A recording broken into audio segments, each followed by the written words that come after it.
গাজায় ইসরায়েলি তাণ্ডবে পাখির মতো উঠছে মানুষ। সিনেমার দৃশ্যকেও হার মানিয়েছে ইসরায়েলি বর্বরতা। গাজার শিশুদের ছোট্ট দেহগুলি পাখির ডানার মতো ছিটকে পড়ছে চারদিকে তাদের বোমা বিস্ফোরণের ফলে। এতে ব্যাপক ক্ষয়ক্ষতির পাশাপাশি বাড়ছে প্রাণহানি।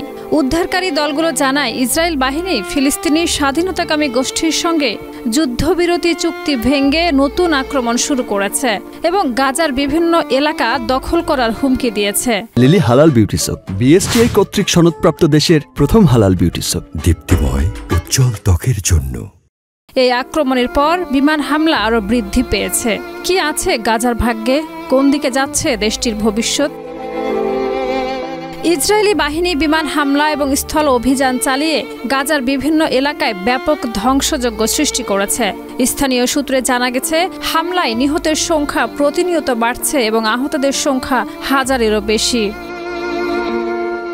ইসরায়েলি সরকার জানিয়েছে, তারা হামলার মাধ্যমে ফিলিস্তিনি স্বাধীনতাকামী গোষ্ঠীর সামরিক স্থাপনা ও অস্ত্রাগারগুলো ধ্বংস করতে চাচ্ছে। তবে মানবাধিকার সংগঠনগুলো অভিযোগ করেছে যে এই হামলায় বেসামরিক জনগণ ব্যাপকভাবে ক্ষতিগ্রস্ত হচ্ছে। বিশেষ করে হাসপাতাল, স্কুল এবং বসতবাড়ি ব্যাপকভাবে ধ্বংস হয়েছে। গাজা উপত্যকায় বর্তমানে এক মানবিক বিপর্যয় তৈরি হয়েছে, যেখানে চিকিৎসা, খাদ্য এবং পানির সংকট তীব্রতর হচ্ছে। আন্তর্জাতিক সম্প্রদায় এ পরিস্থিতির তীব্র নিন্দা জানালেও ইসরায়েল হামলা বন্ধ করার কোনো লক্ষণ দেখাচ্ছে না।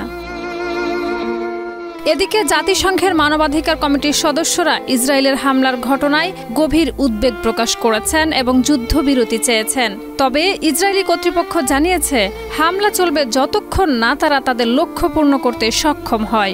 বিশ্বব্যাপী প্রতিবাদ বৃদ্ধি পাচ্ছে এবং গাজা পরিস্থিতির উন্নতির জন্য আন্তর্জাতিক চাপ বাড়ানোর দাবিও উঠেছে।